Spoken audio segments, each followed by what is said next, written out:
Tinta à base de água e os riscos químicos para o ambiente de trabalho. Olá você, seja bem-vindo a esse canal. Por aqui eu falo sobre segurança química e agentes químicos de interesse da higiene ocupacional. Se esse tipo de conteúdo que você gosta, que você consome para aumentar seu repertório técnico, você chegou no lugar certo. Nesse vídeo eu vou pegar uma FDS e vou abrir tintim por tintim. Tudo que você precisa saber nesse vídeo. Bora lá? O tema do nosso vídeo é tinta à base de água e os riscos químicos para o ambiente de trabalho. O que eu preciso reconhecer quando está se utilizando tinta à base d'água, não é isso? Então bora lá. Bom, essas informações a gente de modo geral encontra na ficha com dados de segurança, observando os constituintes da mistura, porque a tinta à base d'água ela é uma mistura de quem? Tá aqui os constituintes que eu acabei colocando.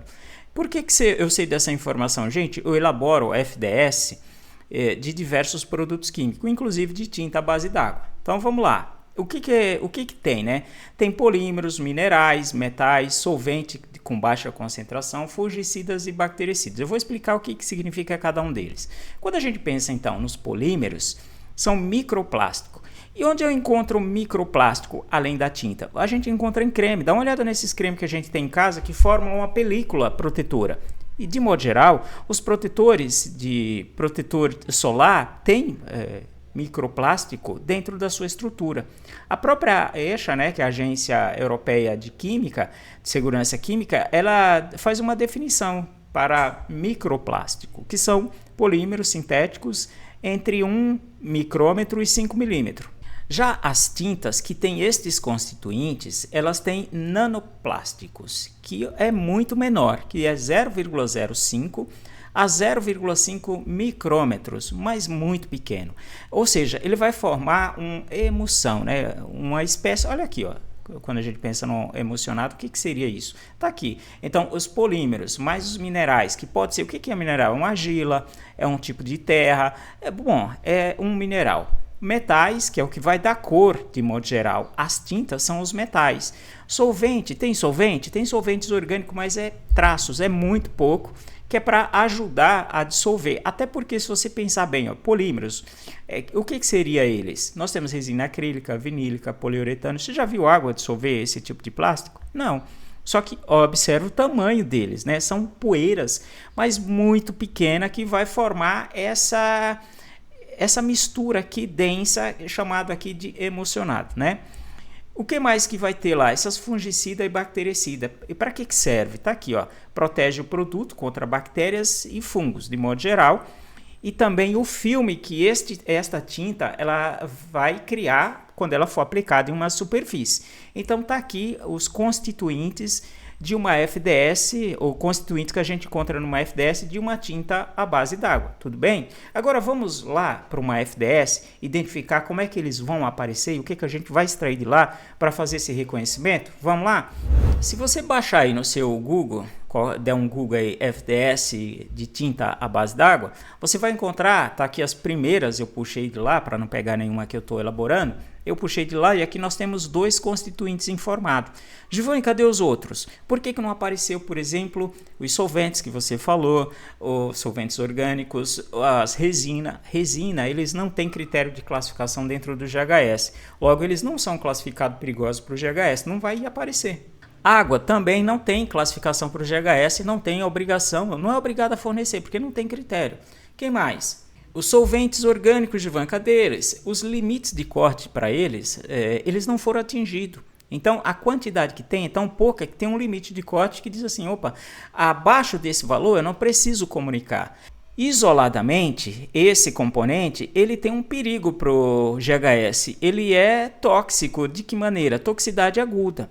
Quando eu vou para o outro constituinte que aqui apareceu, que é o nitrito de sódio, ele também tem um perigo, ou tem vários perigos aqui isolado, não dentro da mistura, porque dentro da mistura eu preciso fazer cálculos, eu preciso determinar a toxicidade dele por meios específicos que a NBR 14725 estabelece, ou o próprio sistema GHS, porque a NBR é uma tradução, né? Adaptada com alguns detalhes. Então nós temos aqui o nitrito de sódio, que ele é um oxidante, ele também tem perigo na forma aguda e para o meio ambiente. Só que quando ele está na mistura, esses perigos eles não são reproduzidos por aqui, porque tem outro critério para classificar. Então, uma coisa que a gente tem que ficar atento. Agora vamos pegar um mais complexo? Vamos lá. Olha só, aqui eu peguei uma FDS que também está disponível aí no Google para você baixar e confirmar se essas informações estão corretas.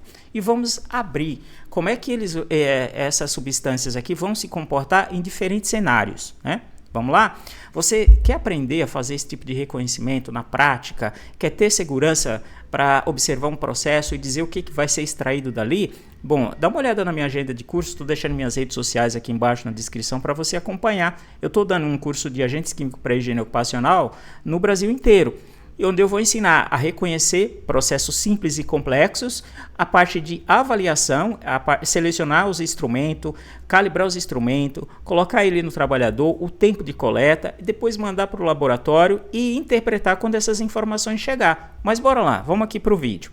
Dá uma olhada que aqui apareceu os constituintes na seção 3. Vamos observar cada um deles de maneira isolada. O primeiro aqui é o dióxido de titânio. Esse cara é um metal.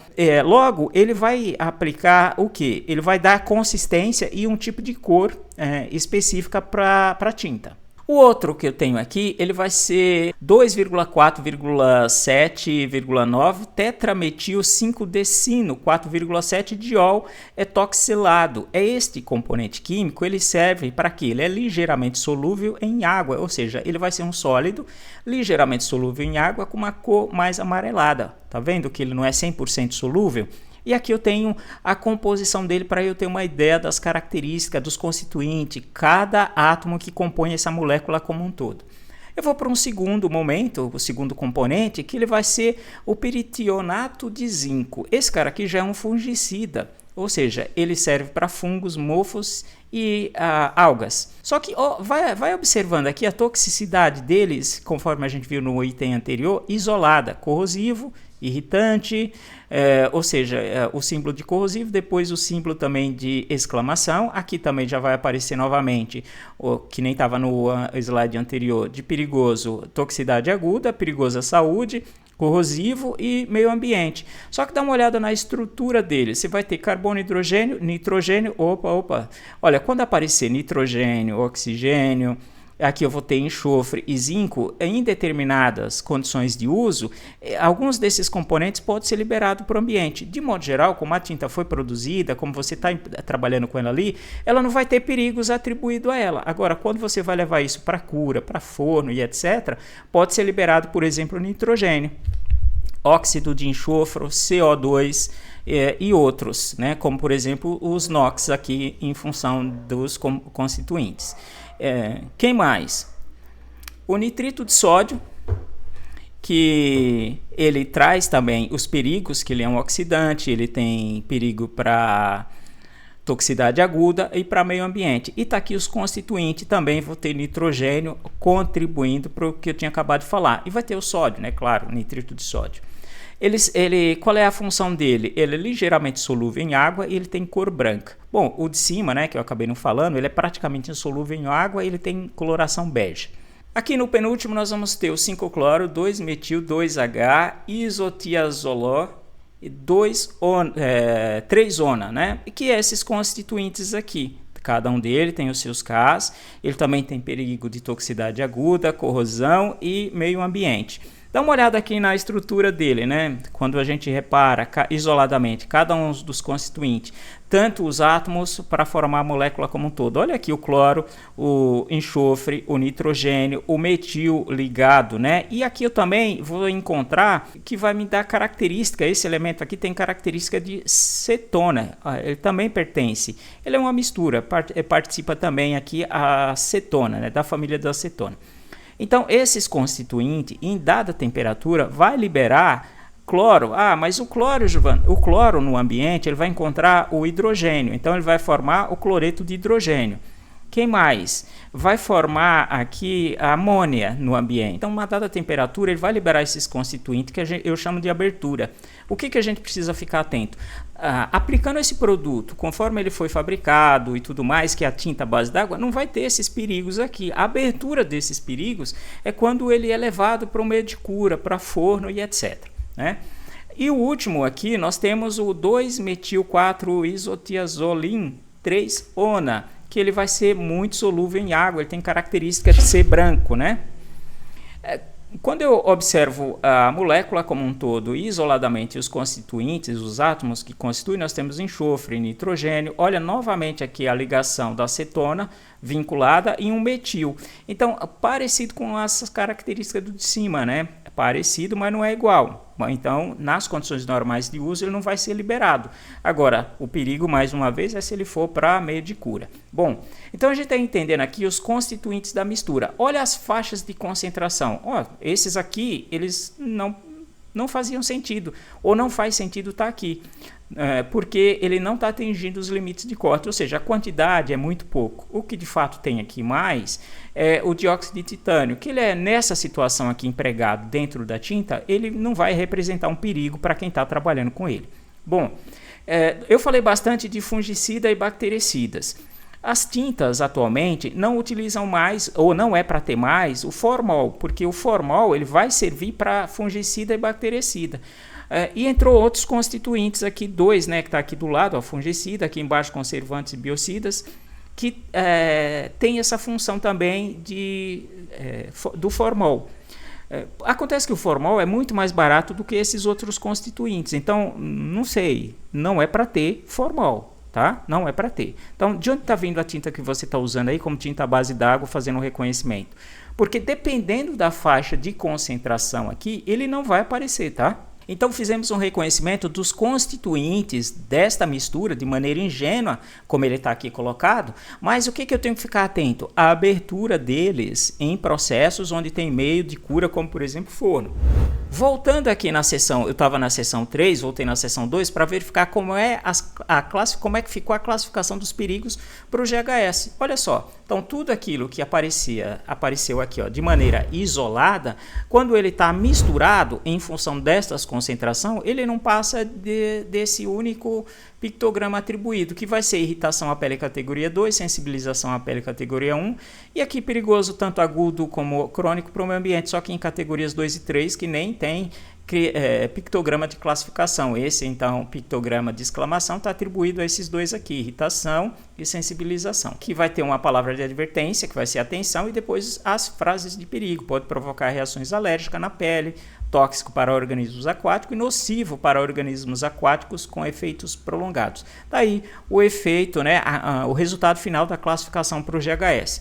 Pegando essa mesma FDS e observando a seção 8, o que tem limite de exposição de tudo aquilo que foi informado? Somente o dióxido de titânio, ele está me dizendo aqui. Porque o dióxido de titânio, na forma como poeira, neste caso aqui na tinta, não tem esta exposição.